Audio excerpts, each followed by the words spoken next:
Hello students, welcome to the world of physics Gyan. Today I will discuss about an important topic of class 12th physics which is Coulomb's law. जैसे कि आप सभी ने starting से पढ़ रखा है कि यहाँ पर हम लोगों ने चार्जेस के बारे में डिस्कस किया, जहाँ पर चार्जेस कितने टाइप्स के होते थे, टू टाइप्स के, पॉजिटिव एंड नेगेटिव। चार्जेस क्या करते थे, एक दूसरे को अट्रैक्ट करते थे अगर वो अपोजिट नेचर के हैं, और रिपल करते थे अगर वो सिमिलर नेचर के हैं, है ना। तो क्या होता था, उनके बीच में फोर्स लगती थी जिसके वजह से वो एक दूसरे को या तो अट्रैक्ट कर रहे थे या फिर रिपल कर रहे थे। वो फोर्स कैसी होती थी, या तो अट्रैक्टिव इन नेचर या फिर रिपल्सिव इन नेचर। हमारे पास ये सपोज कर लिया कि ये दो चार्ज बॉडीज हैं, है ना। This one is positively charge and this one is positively charge. अगर ये दोनों पॉजिटिवली चार्ज हैं तो ये दोनों क्या करेंगी, एक दूसरे को रिपेल करेंगी। अगर दोनों नेगेटिवली चार्ज होती तो भी क्या करती, एक दूसरे को रिपेल करती, because both the bodies are of same nature. ठीक है, बट अगर इसमें से एक बॉडी हम रिप्लेस करें, अब ले लेते हैं एक बॉडी मान लीजिए नेगेटिव चार्ज है और सपोज करते हैं ये वाली पॉजिटिव चार्ज है। Now both the bodies are of opposite nature, then they will attract each other, they start attracting each other। तो अब क्या हो रहा है, अगर ये बॉडीज एक दूसरे को अट्रैक्ट कर रही हैं तो कितनी फोर्स से एक दूसरे को अट्रैक्ट करेंगी, है ना। ये बॉडी यहाँ रखी है, इनको हमने यहाँ दूर कर दिया तो क्या होगा, क्या अब भी उतनी ही फोर्स लगेगी जितनी ये पास पे थी? नहीं ना, चेंज होगा कुछ ना कुछ।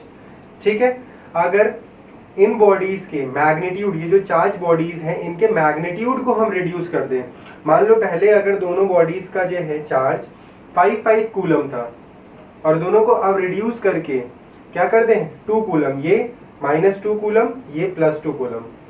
ठीक है, तो अब क्या होगा, इनके फोर्स का जो मैग्नीट्यूड है वो रिड्यूस कर जाएगा ना, क्योंकि इनके बीच में जो फोर्स लग रही है उसकी वैल्यू डिक्रीज कर जाएगी। ठीक है, तो अब बात आती है कि ये जो फोर्स है ये कम ज्यादा जो हो रही है डिस्टेंस को चेंज करने पे, या ये जो फोर्स की वैल्यू इनके मैग्नीट्यूड, चार्ज के मैग्नीट्यूड को चेंज करने पे ये जो फोर्स की वैल्यू कम ज्यादा हो रही है, इसको कैलकुलेट कैसे करेंगे।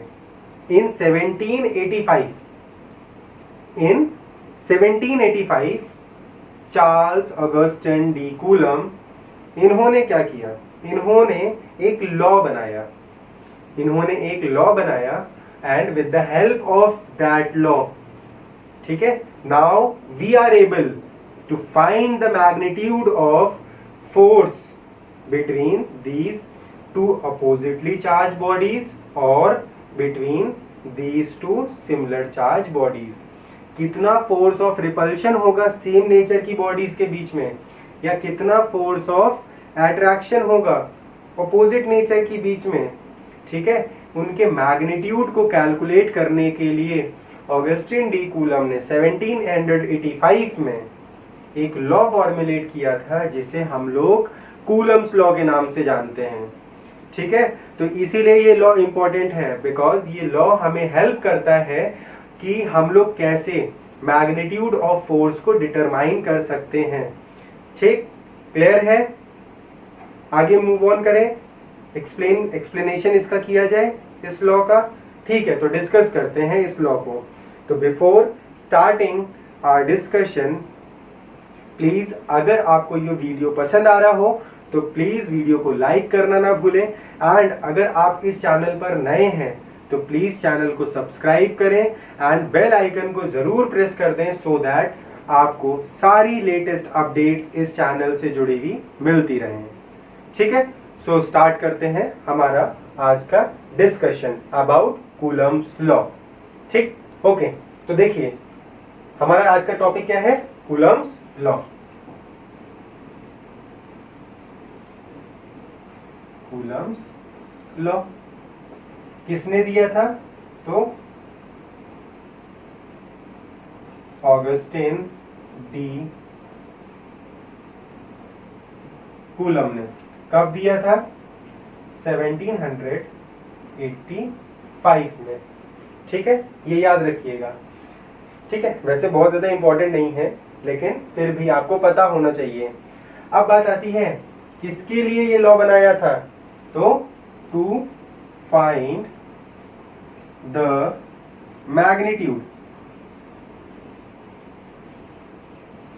मैग्नीट्यूड ऑफ फोर्स बिटवीन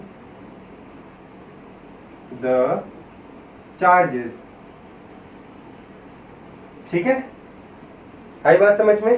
तो ये 3 पॉइंट्स हो गए कि किसने कूलम लॉ बनाया, कब बनाया और किस लिए बनाया। तो अब देखिए, हमारा जो रूल है उसके अकॉर्डिंग हम क्या करते हैं, हम लोग यही तो लेके चलते हैं ना। हम लोग किस पे फोकस करते हैं? किसी चीज को कैसे पढ़ना है ना, या क्यों पढ़ना है। तो भाई हमें क्यों पढ़ना है? फाइंड करने के लिए magnitude of force between the charges. ठीक है, तो अब देखते हैं यहां पर क्या क्या चीजें होंगी, क्या लॉ है, कैसे ये लॉ बना। कूलम ने अपने लॉ में ये कहा कि the magnitude of force of attraction और repulsion between any two charge bodies, है ना, ये स्मॉल चार्जेस के लिए था कि between any two charge bodies is directly proportional to the product of magnitude of charges and inversely proportional to the square of the distance between them. क्या था? पहली कंडीशन जो है वो ये है कि जो फोर्स होगी वो डायरेक्टली प्रोपोर्शनल होनी चाहिए, वो जो दोनों चार्जेस हम ले रहे हैं Q1 Q2, ठीक है, वो जो दोनों चार्जेस ले रहे हैं उनके मैग्नीट्यूड के बराबर। ठीक है, उनके मैग्नीट्यूड के प्रोडक्ट के बराबर। देखिए यहाँ पे हमने ये ड्रॉ कर ले रहे हैं, ये हमारी एक चार्ज बॉडी हो गई, ये हमारी एक चार्ज बॉडी हो गई। ठीक है, इस बॉडी का चार्ज Q1 है, इस बॉडी का चार्ज Q2 है। ठीक, अब ये क्या हो गया, ये इनके सेंटर्स को हमने मान लीजिए ज्वाइन कर दिया, इसको हमने नाम दे दिया O1, इसको नेमिंग दे दी O2। ठीक, इनके बीच का जो डिस्टेंस है, इनके जो सेंटर्स हैं, इनके सेंटर्स के बीच का डिस्टेंस हमने ले लिया स्मॉल r से। ठीक, कि कुछ डिस्टेंस पे ये दोनों चार्ज बॉडीज एक दूसरे से रखी हुई हैं। तो अब अगर ये दोनों कैसी होंगी, दोनों सेम नेचर की होंगी तो ये एक दूसरे को बाहर को रिपेल करेंगी, और अगर अपोजिट नेचर की होंगी तो एक दूसरे को अट्रैक्ट करेंगी। तो वो जो फोर्स निकाल रहे हैं, तो वो फोर्स के लिए इन्होंने जो लॉ बनाया उसमें यही कहा कि जो फोर्स ऑफ अट्रैक्शन या रिपल्शन है उसका जो मैग्नीट्यूड होगा वो हमेशा इनके चार्जेस के प्रोडक्ट के प्रोपोर्शनल होगा। ये प्रोडक्ट क्यों किया? अगर इसका इस चार्ज बॉडीज का मैग्नीट्यूड बढ़ाएं तो भी इनके प्रोडक्ट की वैल्यू बढ़ेगी, इसकी वैल्यू बढ़ाएं तो भी प्रोडक्ट की वैल्यू बढ़ेगी। दैट मीन्स कि हमें पता है कि जो फोर्स है वो इनके मैग्नीट्यूड को बढ़ाने पे फोर्स की वैल्यू बढ़ रही है, और इनकी वैल्यू को रिड्यूस करने पे फोर्स की वैल्यू भी रिड्यूस हो रही है। तो उन्होंने क्या किया, दोनों को प्रोडक्ट में रख दिया कि किसी एक के मैग्नीट्यूड में चेंज होने पे भी फोर्स चेंज होगी और दोनों के मैग्नीट्यूड में चेंज होने पे भी फोर्स में चेंज आएगा। तो ये थी इनकी फर्स्ट कंडीशन। सेकेंड कंडीशन क्या कहती है कि जो फोर्स है वो इस इनवर्सली प्रोपोर्शनल है square of the distance between them. Inversely proportional है square of the distance between them. अब इनके बीच का जो सेपरेशन है आपको ही पता है, फोर्स क्या होगी, अगर इनको दूर लेके जाए तो फोर्स रिड्यूस होगी, और इनको पास लेके आए तो फोर्स की वैल्यू बढ़ेगी। दैट मीन्स कि फोर्स और डिस्टेंस में एक दूसरे के साथ इनवर्सली प्रोपोर्शनल का रिलेशन है। तो इन्होंने उसी इनवर्सली प्रोपोर्शनल के रिलेशन को किसके साथ यूज किया, स्क्वायर के साथ यूज किया। आई बात समझ में? तो इन्होंने ये दोनों कंडीशंस दी, और जब इन्हीं दोनों कंडीशंस को हमने क्या किया, कंबाइन किया, और कंबाइन करके जब हमने लिखा तो हमारे पास ये फोर्स निकली कि force is directly proportional to Q1 Q2 upon R square. ठीक, और इसी को हम लोग और कैसे लिख सकते हैं, तो इसे और लिख सकते हैं F is equal to small k Q1 Q2 upon R square. ठीक है, फिर से इसको लिख देते हैं। ठीक, यहां तक आपको क्लियर होगा? तो देखिए, जब हमने ये दोनों कंडीशंस को कंबाइन कर दिया, जब हमने इन कंडीशंस को कंबाइन कर दिया तो हमारे पास फॉर्मूला क्या बना, F is directly proportional to Q1 Q2 upon R square, है ना। और इसको हम क्या लिख सकते हैं, F is equal to K Q1 Q2 upon R square, जहां पर ये जो K है ये कहलाता है कांस्टेंट ऑफ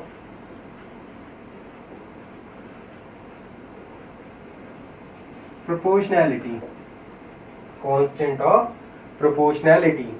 ठीक है, हमेशा प्रोपोर्शनैलिटी का साइन हटाने के लिए हम लोग क्या करते हैं, ये कांस्टेंट को वहां पे मल्टीप्लाई में ले आते हैं और ये क्या हो जाएगा हमारा कांस्टेंट ऑफ प्रोपोर्शनैलिटी के साथ फाइनली हमारा लॉ क्रिएट हो जाएगा। क्लियर? ठीक है, तो देखिए यहां पर भी आपको विजिबल होगा सारा कि यहाँ पर क्या है, यहाँ देखिए दिख रहा है किसने दिया, ऑगस्टिन डी कूलम ने। कब दिया, 1785 में। किस लिए दिया, to find the magnitude of force between two charges. ठीक है, क्या था, तो फोर्स डायरेक्टली प्रोपोर्शनल होती है प्रोडक्ट ऑफ चार्जेस के, इनवर्सली प्रोपोर्शनल होती है square of the distance between them के। और जब दोनों ही कंडीशंस को कंबाइन किया तो हमारे पास रिजल्ट आया कि फोर्स जो है वो क्या है, F is equal to K Q1 Q2 upon R square, where K is constant of proportionality, जिसे हम लोग इलेक्ट्रोस्टैटिक फोर्स कांस्टेंट भी कहते हैं या कूलम्स कांस्टेंट भी कहते हैं। ठीक है, तो अब यहां तक आपको क्लियर होगा। सो आगे बढ़ते हैं। तो याद रखिएगा कि ये जो K है कांस्टेंट ऑफ प्रोपोर्शनैलिटी है, इसकी भी अपनी एक वैल्यू है। ठीक है, इस K को क्या कहते हैं, इलेक्ट्रोस्टैटिक फोर्स कांस्टेंट या कूलम्स फोर्स कांस्टेंट भी कहते हैं, कूलम्स कांस्टेंट भी कहते हैं। इसकी वैल्यू क्या होती है, तो 1/4 pi epsilon naught 9 × 10⁹ newton metre square पर कूलम स्क्वायर, ये भी लिख सकते हैं। अब बात आती है कि तुम्हें 4 तो पता है कांस्टेंट है, पाई पता है कांस्टेंट है, सर ये एप्सिलॉन नॉट क्या होता है। तो बेटा ये एप्सिलॉन नॉट जो है इसको क्या कहते हैं, एप्सिलॉन नॉट, याद रखना एप्सिलॉन नॉट या एप्सिलॉन जीरो भी कुछ लोग इसे प्रोनाउंस करते हैं। तो इसको क्या कहते हैं, तो ये कहलाती है permittivity, permittivity of free space या फिर वैक्यूम। ठीक है, ये क्या है, परमिटिविटी ऑफ फ्री स्पेस या फिर वैक्यूम। अब बात आती है कि परमिटिविटी होती क्या है। ये हमारे दो चार्जेस हैं, ठीक।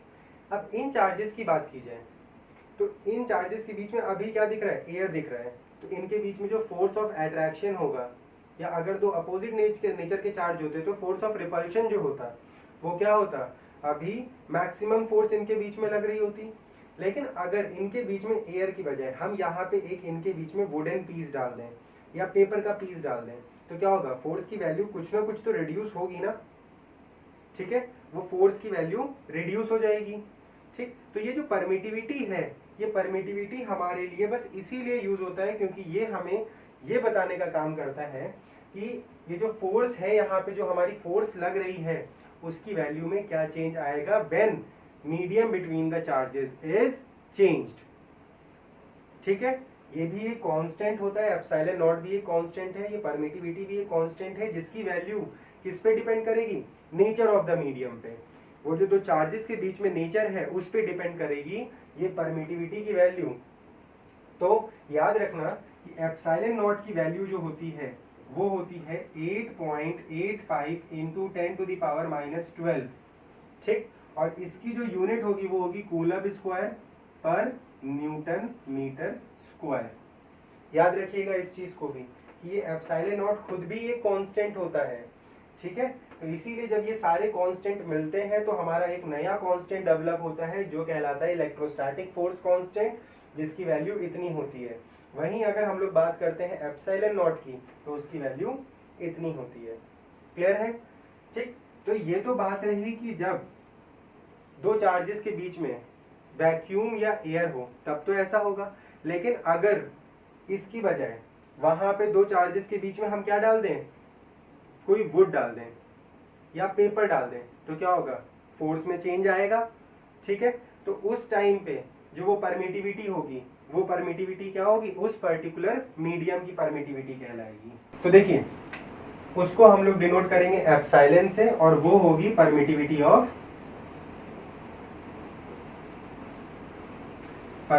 Of medium.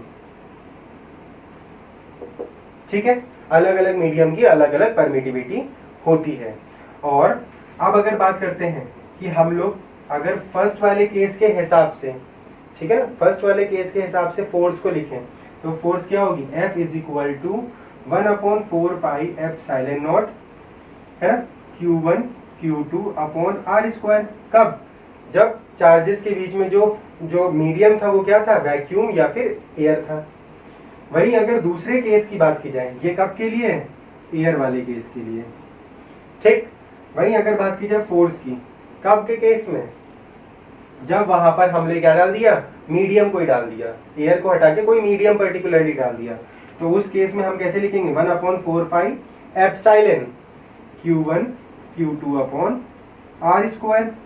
ये क्या है, जब कोई वहां पे मीडियम इंसर्ट किया गया है चार्जेस के बीच में।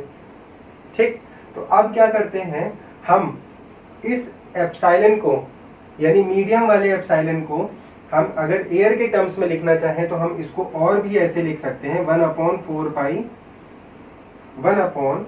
पाई epsilon not epsilon R Q1 Q2 upon R square. ठीक है, अब बात आती है सर ये एप्सिलॉन R क्या है, तो बेटा इसे कहते हैं relative permittivity. Relative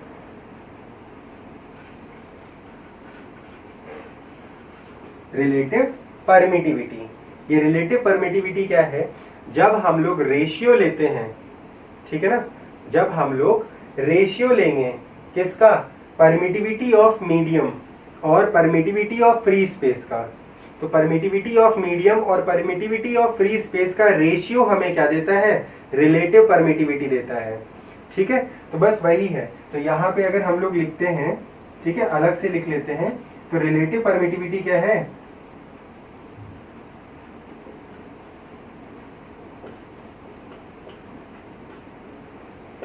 relative permittivity क्या होती है, तो epsilon R is equal to epsilon upon epsilon naught. ठीक है, याद रखना ये कहलाती है रिलेटिव परमिटिविटी, याद रखिएगा ये चीज भी। ठीक, तो अब यहां तक आपको क्लियर हो गया होगा। तो देखिए अब हमने क्या क्या देख लिया कि K क्या है, हमारा कांस्टेंट ऑफ प्रोपोर्शनैलिटी है, जिसे हम लोग इलेक्ट्रोस्टैटिक फोर्स कांस्टेंट कहते हैं। ठीक, फिर नेक्स्ट हमारा आता है कि इसकी वैल्यू कितनी होती है, तो 1/4 पाई एप्सिलॉन नॉट, क्योंकि ये पूरा एक कांस्टेंट है और उसकी वैल्यू होती है 9 × 10⁻⁹ न्यूटन। यूनिट क्या हो जाएगी, न्यूटन मीटर स्क्वायर पर कूलम स्क्वायर। ठीक, यहाँ पे एक नया टर्म आया एप्सिलॉन नॉट। ये एप्सिलॉन नॉट क्या है, परमिटिविटी ऑफ फ्री स्पेस है। ठीक है, कि अगर दो चार्जेस के बीच में, है ना, दो चार्जेस के बीच में अगर एयर है मीडियम, तो वहां पे क्या होगा, एप्सिलॉन नॉट या एप्सिलॉन 0 का यूज करेंगे, जो कि परमिटिविटी ऑफ फ्री स्पेस या फिर वैक्यूम कहलाएगी। और इसकी वैल्यू होती है 8.85 × 10⁻⁻12 कूलम स्क्वायर पर न्यूटन मीटर स्क्वायर। वहीं अगर हम लोग चार्जेस के बीच में, ठीक है, एयर को हटा के कोई मीडियम इंसर्ट कर देते हैं, तब हमारी ये जो परमिटिविटी है ये उस मीडियम की परमिटिविटी कहलाने लग जाएगी। तब हम लोग वहां पे लिखेंगे एप्सिलॉन, और एप्सिलॉन का मतलब होता है परमिटिविटी ऑफ मीडियम। ठीक है, वहीं अगर बात की जाए कि जो है किसकी बात करते हैं, परमिटिविटी, इसकी रिलेटिव परमिटिविटी, अगर दोनों को आपस में कंपेयर किया जाए तो ये कंपैरिजन हमें क्या देगा, रिलेशन देगा कि कैसे हमारा किसी मीडियम की परमिटिविटी, ठीक है, एयर या वैक्यूम की परमिटिविटी से रिलेटेड है। तो the ratio of permittivity of medium to the permittivity of free space हमें क्या देता है, रिलेटिव परमिटिविटी देता है। तो इतनी चीजें आई थिंक आपको क्लियर होंगी। सो प्रोसीड करते हैं हमारे आगे के डिस्कशन के लिए। ठीक है, क्लियर, आगे बढ़े। ओके, ठीक है, तो सीजीएस सिस्टम में क्या होगा, सीजीएस सिस्टम में भी सारी वैसे ही चीजें चलेंगी। ठीक है, सारी चीजें, बस यूनिट्स क्या हो जाएंगी हमारी, सेंटीमीटर, ग्राम और सेकेंड्स में कन्वर्ट हो जाएंगी। अच्छा, यहाँ पे एक चीज और आती है, वो होती है डाइलेक्ट्रिक कांस्टेंट।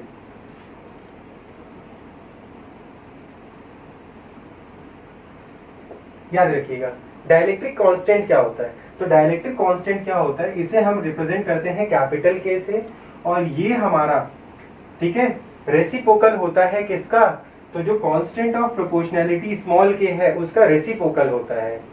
ठीक है, याद रखिएगा कि reciprocal of constant of proportionality is called dielectric constant. ये भी मीडियम्स के ऊपर ही डिपेंड करता है, हर एक मीडियम के डाइलेक्ट्रिक कांस्टेंट की वैल्यू अपनी अपनी होती है। अगर इस k की बात करें, है ना, इस k की बात करें तो ये भी अगर हमारा किससे रिलेटेड हम लोग बात कर रहे हैं, अगर परमिटिविटी से रिलेटेड रिलेशन में बात कर रहे हैं तो ये भी क्या है, permittivity of medium upon permittivity of free space ही कहलाता है, याद रखिएगा, ठीक है। या फोर्स के टर्म्स में बात करें, है ना, अगर हम लोग फोर्स के टर्म्स में बात करें तो क्या होगा, तो फोर्स के टर्म्स में क्या होगा, तो फोर्स के टर्म्स में क्या हो जाएगा, फोर्स, ठीक है, किनके लिए, उन चार्जेस के लिए जहां पे कोई मीडियम था, ठीक है, अपॉन फोर्स किसके लिए, उन चार्जेस के लिए जहां पर एयर थी, ठीक है। तो ये रेशियो हमें क्या देता है, डाइलेक्ट्रिक कांस्टेंट की वैल्यू देता है। तो ये था पूरा का पूरा हमारा कूलम्स लॉ के बारे में। हमेशा याद रखना कि कूलम्स लॉ में ये जो फोर्स है ना, चार्जेस के बीच में जो ये फोर्स होगी, ठीक है, ये हमेशा ये जो चार्जेस को ज्वाइन करने वाली लाइन है इसी के अलोंग लगेगी। अगर वो फोर्स ऑफ अट्रैक्शन है तो इस तरीके से लगेगी, और अगर फोर्स ऑफ रिपल्शन है तो इस तरीके से लगेगी, लेकिन हमेशा वो फोर्स इन दोनों चार्जेस को ज्वाइन करने वाली लाइन के अलोंग ही लगती है। इसीलिए इस फोर्स को हम लोग सेंट्रल फोर्स भी कहते हैं, सेंट्रल फोर्स भी कहते हैं। और याद रखना कि कूलम्स लॉ हमेशा इनवर्स स्क्वायर लॉ फॉलो करता है। क्या फॉलो करता है,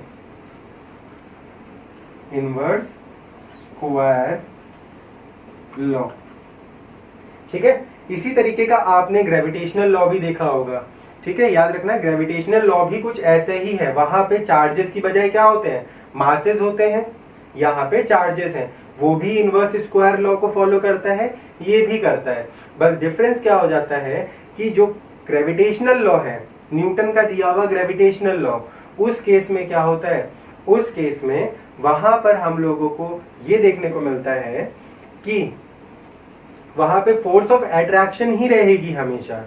लेकिन जब हम लोग बात करेंगे कूलम्स की, तो कूलम्स लॉ ये कहता है कि यहाँ पे चार्जेस क्योंकि दो तरह के हैं, पॉजिटिव भी नेगेटिव भी, इसीलिए यहाँ पे फोर्स ऑफ अट्रैक्शन भी हो सकता है और फोर्स ऑफ रिपल्शन भी हो सकता है। तो इतना माइंड में अपने क्लियर रखिएगा। अगर आपसे कंपैरिजन आ जाता है कूलम्स लॉ और ग्रेविटेशनल लॉ का, तो भी आप उन्हें एक्सप्लेन कर सकते हो प्रॉपरली, ठीक है। तो ये सारी चीजें थी हमारी इसके बारे में, कूलम्स लॉ के बारे में। अच्छा, have you ever thought about this कि why people used to call Coulomb law Newtonian in nature? कभी आपने सोचा, आपने अगर इसके बारे में सुना होगा कि कूलम लॉ को न्यूटोनियन इन नेचर कहा जाता है, क्यों पता है? नहीं, इसलिए कहा जाता है क्योंकि कहीं ना कहीं कूलम्स लॉ भी न्यूटन का जो लॉ है, न्यूटन के जो 3 लॉ हैं उनमें से किसी लॉ को फॉलो करता है, ठीक है। कौन सा लॉ फॉलो करता है, चलिए हम लोग डिस्कस करते हैं। अभी आपको लास्ट तक पता चल ही जाएगा कि वो कौन सा लॉ फॉलो करता है, ठीक। तो देखिए यहाँ पर, देखिए यहाँ पर क्या दिख रहा है आपको, 2 बॉडीज दिख रही हैं, 2 बॉडीज दिख रही हैं। अगर इन बॉडीज की बात की जाए तो ये बॉडीज कैसी हैं, ये बॉडीज चार्ज्ड हैं, तो एक दूसरे पे फोर्स लगा रही हैं। मान लीजिए ये दोनों एक दूसरे को, ठीक है, सर्टेन फोर्स से एक दूसरे को रिपेल कर रही हैं, तो क्या होगा, अगर ए वाली बॉडी बी वाली बॉडी पे फोर्स लगा रही है तो बी वाली बॉडी भी ए वाली बॉडी पे फोर्स लगाएगी, है ना। इतना तो अंडरस्टूड है कि वो एक दूसरे पे फोर्स लगाएंगी। हमने सपोज कर लिया, क्योंकि ये पूरा का पूरा प्रोसेस हम लोग वेक्टर के टर्म्स में करने वाले हैं, ठीक है, ये पूरा का पूरा कॉन्सेप्ट हम लोग वेक्टर के टर्म्स में स्टडी करेंगे। तो देखिए होगा क्या, ए वाली बॉडी जब बी वाली बॉडी पे फोर्स लगाएगी तो force exerted by A on B, तो हमने उसे लिख लिया force on B due to A, ठीक है, जिसे हम डिनोट कर रहे हैं एफ बी ए से। एफ बी ए का मतलब force on B due to A, ठीक। सिमिलरली जब ए वाला बी पर फोर्स लगाएगा तो क्या हो जाएगा, फोर्स ऑन बी ठीक है, sorry, force on A due to B, है ना, force on A due to B. इतना तो क्लियर है आपको?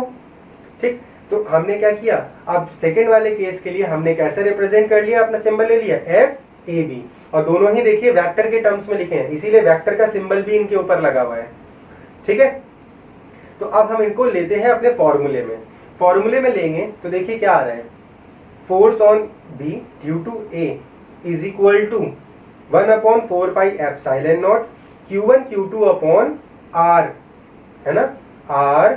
ठीक, किधर से किधर फोर्स लग रही है, फोर्स का डायरेक्शन किधर से किधर को है, A से B के तरफ, है ना, यानी कि नीचे जो हम लोग ये यूनिट वेक्टर ले रहे हैं, ये यूनिट वेक्टर क्या होगा, A से B के तरफ डिनोट करेगा, यानी R A B का स्क्वायर, है ना, R A B का स्क्वायर। देखो यहाँ पे मॉड क्यों यूज कर रखा है, क्योंकि यहाँ पे जो ये R है हमारा डिस्टेंस है, ये मैग्नीट्यूड है, तो मैग्नीट्यूड ले रहे हैं, इसीलिए हमने इस यूनिट वेक्टर को मॉड में रख रखा है ताकि ये मैग्नीट्यूड को रिप्रेजेंट करे।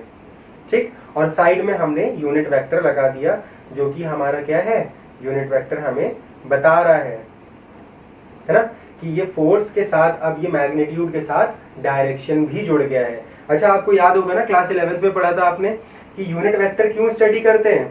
यूनिट वेक्टर इसलिए स्टडी करते हैं ना कि किसी भी स्केलर क्वांटिटी में अगर हमें क्या करना है, डायरेक्शन भी ऐड करना है, तो डायरेक्शन लगाने के लिए हम लोग किसका यूज करते हैं, यूनिट वेक्टर का। तो यूनिट वेक्टर हमें बताता है कि वो पर्टिकुलर डायरेक्शन में ही चीजें हो रही हैं, या किधर से किधर को हमें, ठीक है, अपनी उस क्वांटिटी को कंसीडर करना है। ठीक, तो यूनिट वेक्टर बेसिकली डायरेक्शन को बताने के लिए यूज किया जाता है। तो ये हो गया हमारा कि अगर फोर्स बी पर लगा रहा है कौन, ए।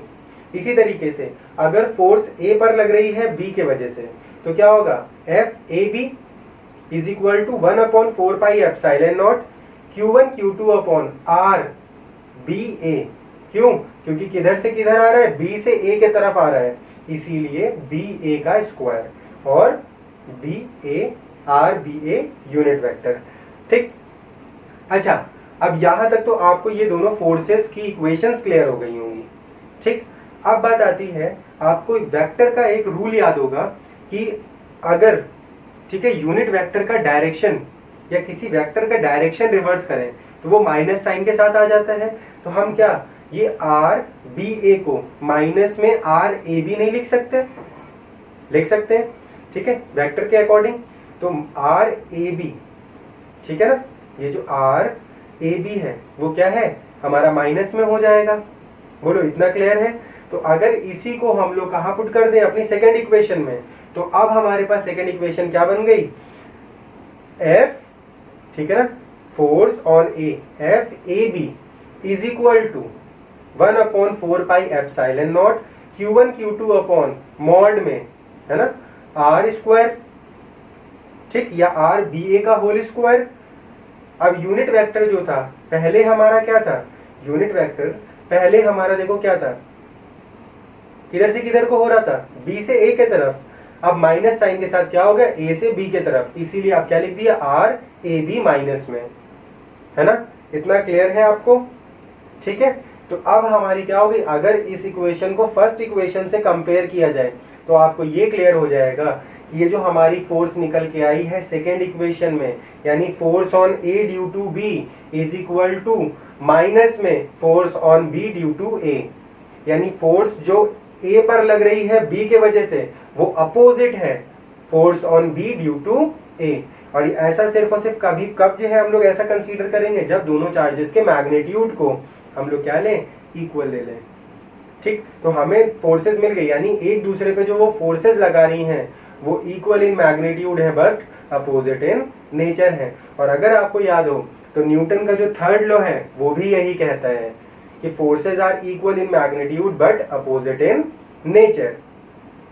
और इसी लॉ को फॉलो करने के वजह से कूलम के लॉ को न्यूटोनियन इन नेचर भी कहा जाता है, क्योंकि ये न्यूटन के थर्ड लॉ को फॉलो करता है।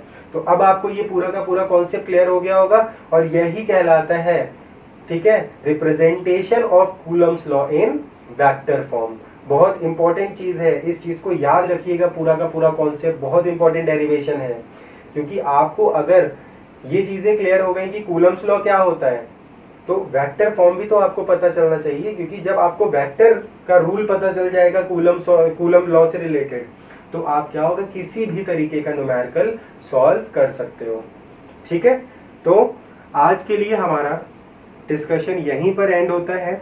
ठीक है, नेक्स्ट क्लास में हम लोग सुपरपोजिशन प्रिंसिपल को स्टडी करेंगे। ठीक है, और कुछ न्यूमेरिकल्स को जो है सॉल्व करेंगे, ताकि हमारा ये जितना भी डिस्कशन हुआ है अभी तक का, वो पूरा का पूरा न्यूमेरिकली कैसे, ठीक है ना, अप्लाई होता है, कैसे न्यूमेरिकल के थ्रू इन सब चीजों को कैसे हम लोग अप्लाई कर सकते हैं, वो भी हमें क्लियर हो।